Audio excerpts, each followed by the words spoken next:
comes in from stage left. Theater, complete theater. Spritz the microphone. Honestly, what is even the point of that? I don't know. Scientifically, is there any science to say that even if there's COVID on the microphone, that it's going to jump up off the microphone? And are you putting the mic in your mouth? Yeah. Like, what is that? Is such theater. It's ridiculous. It's funny. Oh my gosh. Here's the premiere. Thank you, Minister. Good afternoon. Thank you all for taking the time to join us today here at this beautiful backdrop.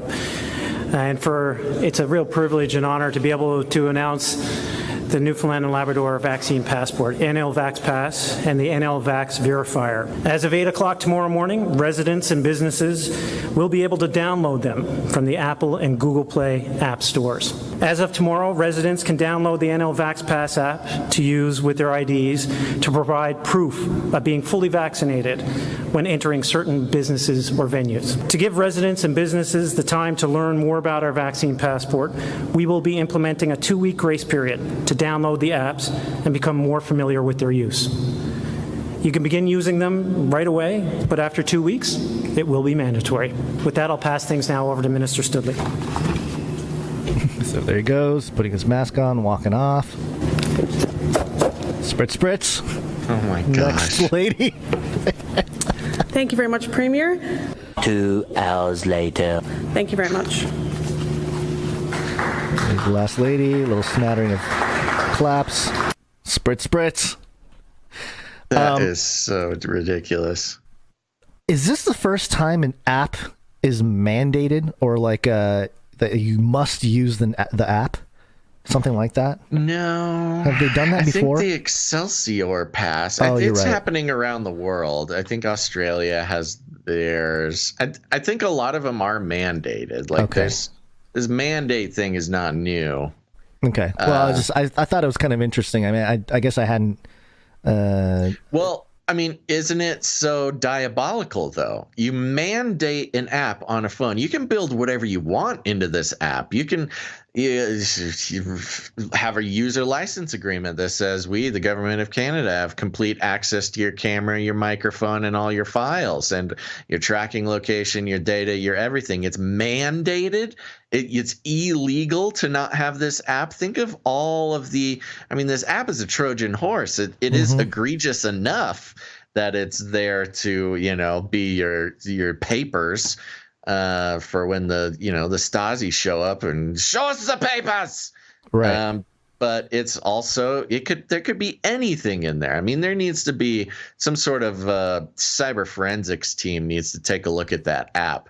And I don't know. I mean, it's so much more diabolical than even its sinisterness on its face. Yeah. There's so many more levels to how bad this can be.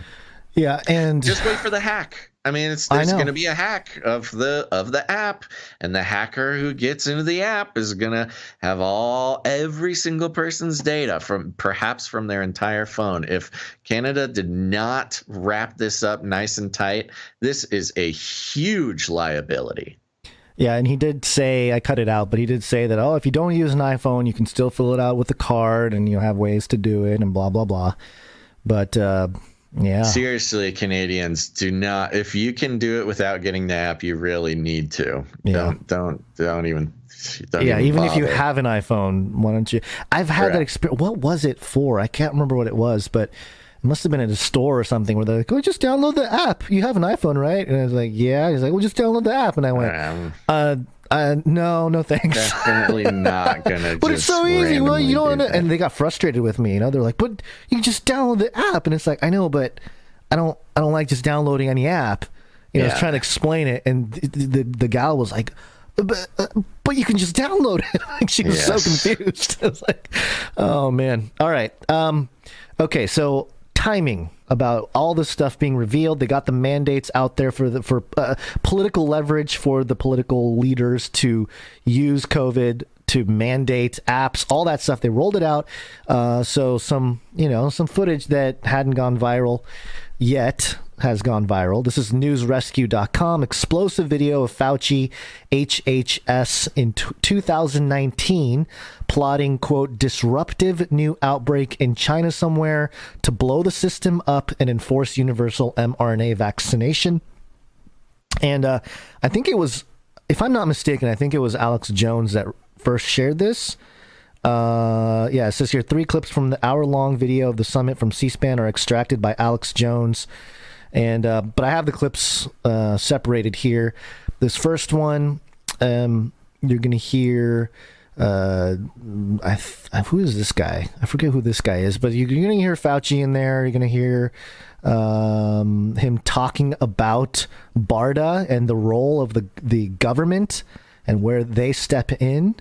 But here it goes. Why don't we blow the system up? I mean, obviously we can't just turn off the spigot on the system we have and then say, hey, everyone in the world.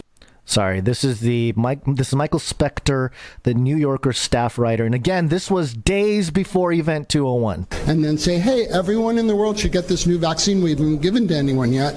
But there must be some way that we grow vaccines mostly in eggs, the way we did in 1947. In order to make the transition from getting out of the tried and true egg growing, which we know gives us results that can be, beneficial. I mean, we've done well with that, to something that has to be much better. You have to prove that this works, and then you've got to go through all of the clinical trials, phase 1s, phase 2s, phase 3, and then show that this particular product is going to be good over a period of years. That alone, if it works perfectly, is going to take a decade. Well, I'm not a representative of industry, but I'll pretend I'm one. I make a flu vaccine every year, and it sells and it protects people to the degree that we can expect. So you have no incentive. Right? Why the hell would I go spend $400 million to do this thing, which may be great, and then if it's really great, you give it once or twice or 5 times. And that's where the federal government comes in. Hey, yeah. Wow. A lot there. I mean, this, and again, I mentioned how people are upset.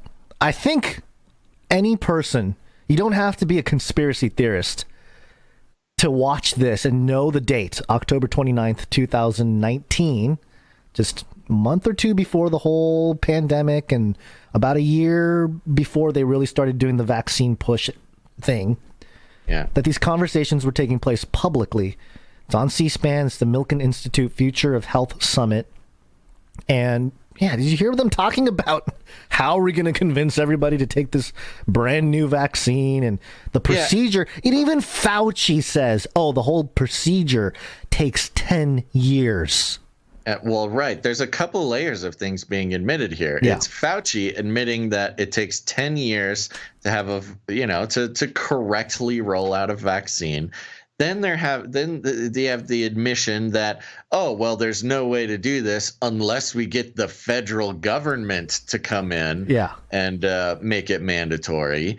And then there's also there's so many layers. What am I forgetting? There was something else in there that was, I forget. But yeah, there's plenty of stuff. How long is that? Can we play it again? It's a minute 20. I can play it from the middle-ish. Yeah, why don't you play it from to something that has to be much better. You have to prove that this works, and then you've got to go through all of the clinical trials, phase 1s, phase 2s, phase 3, and then show that this particular product is going to be good over a period of years. That alone, if it works perfectly, is going to take a decade. Well, I'm not a representative of industry, but I'll pretend I'm one. I make a flu vaccine every year, and it sells and it protects people to the degree that we can expect. So you have no incentive. Right? Why the hell would I go spend $400 million to do this thing, which may be great, and then if it's really great, you give it once or twice or 5 times. And that's where the federal government comes in.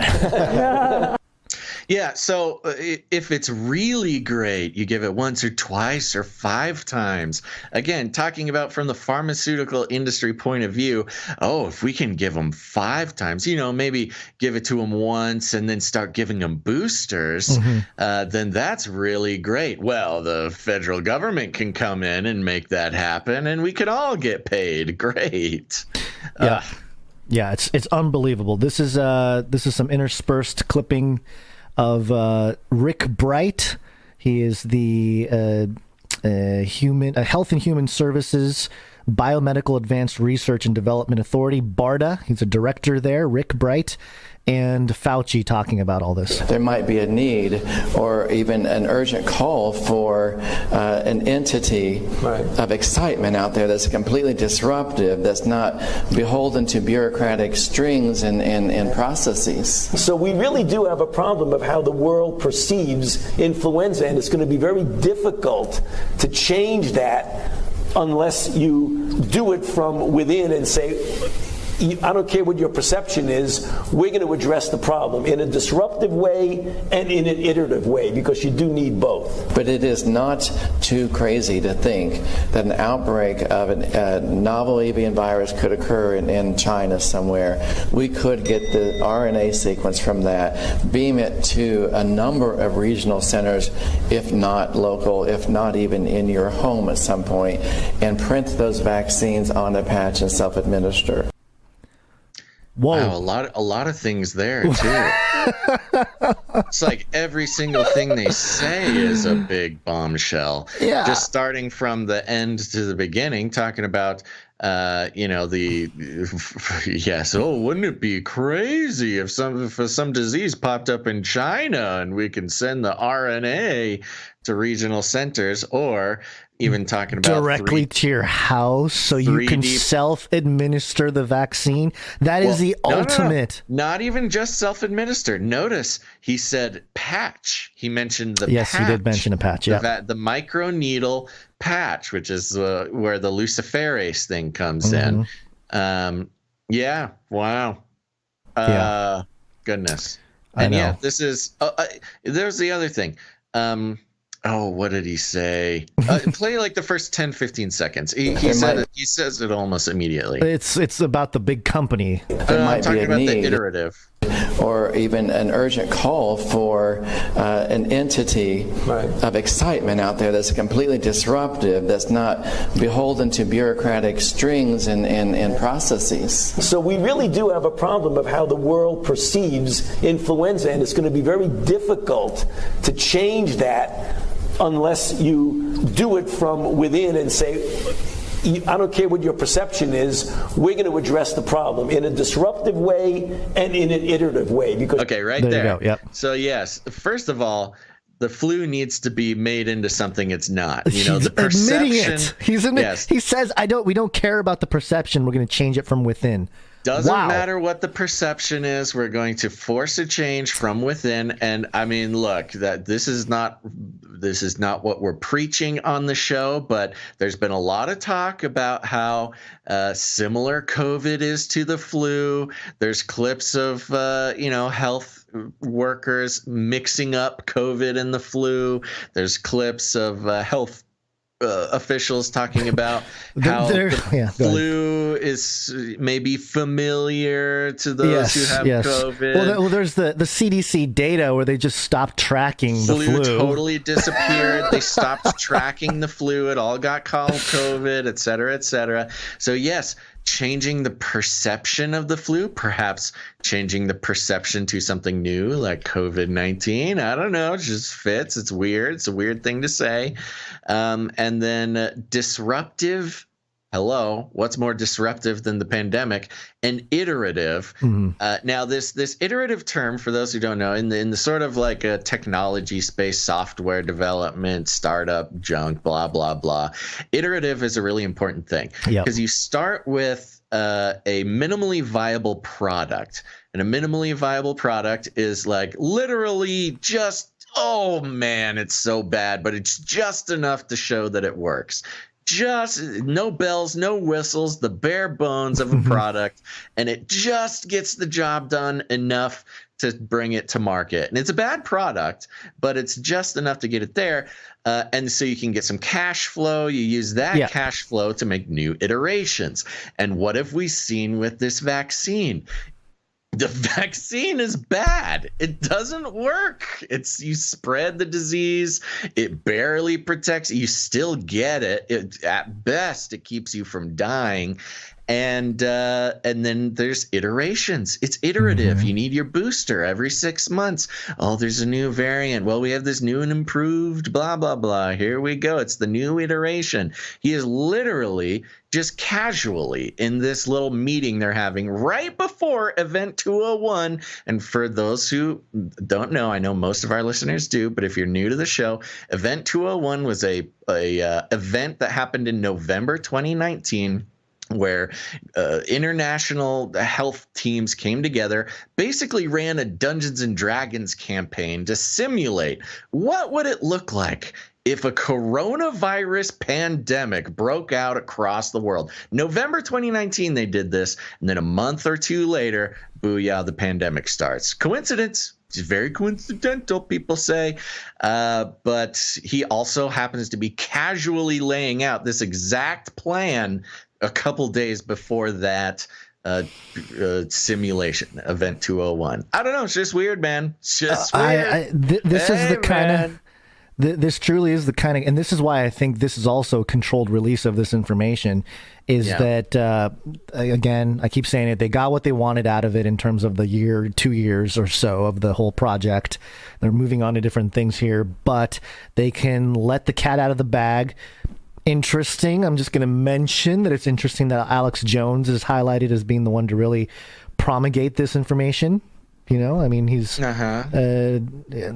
people have their opinions about where certainly his loyalties lie. Suspect. Yes. People, there's a lot of people who suspect that he's Project Mockingbird or CIA. Why wouldn't he release this before? Why now? Interesting timing. And it's always curious with this guy. We get stuff earlier than most people, I think. People send it in or we just find it because we're looking for it. How much earlier does Alex Jones get all this stuff? He probably gets the first batch. Well, he gets it straight from the CIA. Yeah, so. Well, he gets it, and then there's a date on there, like, can't do it earlier than this date here. Release post release October. Right. Okay, and I talked about people getting mad. So this is a clip here, last clip before we take our second break here, and it's the L.A. They vote. They pass the thing with complete mandates everywhere, all over the place, and then let people call in, voice their frustrations. And I just thought it was an interesting set of concerned citizens in Los Angeles, including, Basil, you might like this, Libertarian, the leader of the Libertarian Party out there, phoning in and giving instructions to fellow Los Angelinos. Ordinances passed, but not with the urgency clause. I am addressing the vaccine mandate. For those that support this, I'm surprised you can stand with your hand over your heart, pledging allegiance to a flag that promises liberty and justice for all. This mandate is the antithesis of that pledge.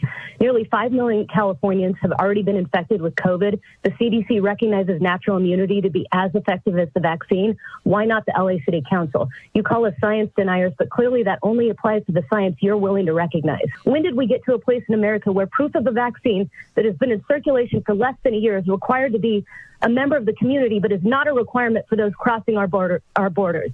You're dangerously flirting with the policies of 1930s Germany. I look at this as a declaration of war against the people and the businesses of Los Angeles. Passing this motion was just a disgusting display of hubris and ego. And any of you who voted for it are literal fascists. With this COVID vaccine, you're basically saying that the problem is those who have not been vaccinated are dangerous to those who are vaccinated. So that means the vaccine doesn't work. I mean, if this is what you're saying, it just makes no sense whatsoever. To the decline in cases, we're under 1,000 and over 10 million. There's no more emergency, and the healthcare system's not overwhelmed. These vaccines don't stop the spread, as other people have stated and disclosed by the CDC. You're not following the science. This is totally un-American. This is unconstitutional. It's immoral. You guys are going to just divide people amongst themselves. My name is Angela McArdle, and I'm the chair of the Libertarian Party of Los Angeles County. We will be seeking to overturn the mandatory vaccine ordinance either by initiative or referendum, but in the meantime, I want to urge everyone to participate in mass noncompliance. The city doesn't have the infrastructure to enforce this law, and if we work together, we can overwhelm their system quickly. So who are these people serving? Who are you serving? Who are you serving? Big corporations, billions and trillions of dollars, big corporations, not the people of the city of Los Angeles. You all need to be voted out. Every one of you. Public, we need a different system.